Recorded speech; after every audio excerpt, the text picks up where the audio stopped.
আজ বানাবো হাতে মেখে কাচকি। পুরো রান্নাটাই হবে হাতে মেখে। তো প্রথমে আমি কড়াই নিয়ে নিয়েছি, এর মধ্যে নিয়ে নেব সরু সরু করে আলু কেটেছি, আলু নিয়ে নিয়েছি, সরু সরু করে আলু ধুয়ে কেটে নিয়েছি। এর মধ্যে দিয়ে দিচ্ছি বেশ কিছুটা পেঁয়াজ কুচি, কাঁচা লঙ্কা কুচি, টমেটো কুচি। এগুলোকে নিয়ে এর মধ্যে দিয়ে দেব, দিয়ে একসঙ্গে মাখিয়ে নেব। নুন, হলুদ, তেল সব একসঙ্গে দিয়ে মাছ দিয়ে মাখিয়ে নেব। হলুদ গুঁড়ো দিয়ে দিচ্ছি পরিমাণ মতো, দিয়ে দেব নুন। আর এই রান্নাটায় সর্ষের তেলের পরিমাণটা একটু বেশি লাগবে, যেহেতু পুরো মাছটা কাঁচা রান্না হবে, সবজিগুলোও কাঁচা, তো সেইটার জন্য তেলটা একটু বেশি পরিমাণে লাগবে। আর দিয়ে দিচ্ছি কাচকি মাছটা, সব একসঙ্গে হাত দিয়ে ভালো করে মেখে নেব। আর আমি এখানে একটু ঝালের জন্য লাল লঙ্কার গুঁড়ো দিয়ে দেব। এটা আগে ভালো করে মাখিয়ে নিয়ে তারপরে লাল লঙ্কার গুঁড়োটা দিয়ে আর একটু মাখিয়ে নেব। লাল লঙ্কার গুঁড়ো দিয়ে দিচ্ছি, আর দিয়ে দেব বেশ কিছুটা তেল, সর্ষের তেল দিয়ে ভালো করে আর একবার মাখিয়ে নেব।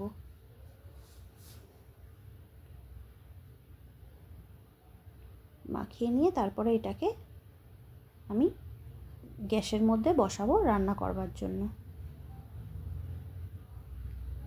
ভালো করে পেঁয়াজগুলোকে একটু ভালো করে ছাড়িয়ে দেব যাতে তাড়াতাড়ি রান্না হয়ে যায়। এমনিতেই আলুগুলো সরু সরু করে কেটেছি যাতে তাড়াতাড়ি রান্না হয়ে যায়। এটাকে গ্যাসের মধ্যে প্রথমে 5 মিনিট আমি হাই ফ্লেমে বসাবো, বসিয়ে একটু চাপা দেব যাতে পুরো রান্নার সবজিটা থেকে জলটা ছেড়ে দেয়। গ্যাসে বসিয়ে আমি এটাকে একটু চাপা দিয়ে দিচ্ছি, 5 মিনিটের জন্য একটু চাপা দিয়ে দেব। 5 মিনিট পরে আবার ফিরে আসছি। 5 মিনিট পরে এটার থেকে অনেকটাই জল ছেড়ে দিয়েছে। আর এটাকে মাঝে মাঝে একটুখানি করে নাড়িয়ে দেব যাতে নিচটা লেগে না যায়।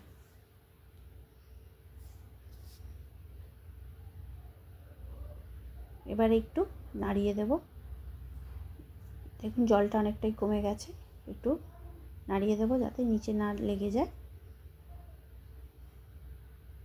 আর এখানে আমি ক্যাপসিকামটা পরে দিয়েছি যাতে ক্যাপসিকামের সুন্দর গন্ধটা থাকে। ক্যাপসিকামটা আগে দিলে ওটা গন্ধটা থাকবে না, আর আমরা ক্যাপসিকামটা একটু শক্ত খেতে পছন্দ করি, তো সেই জন্য ক্যাপসিকামটা আমি পরে দিয়েছি।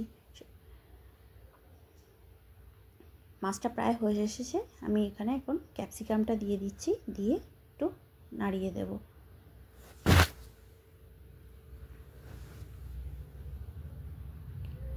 নাড়িয়ে ভালো করে ক্যাপসিকামটা এর মধ্যে মিশিয়ে দেব।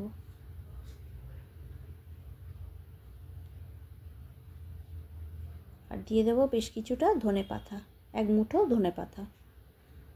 মাছটা যখন হয়ে আসবে তখন 1 মুঠো ধনেপাতা দিয়ে একটু নাড়িয়ে মিশিয়ে নেব।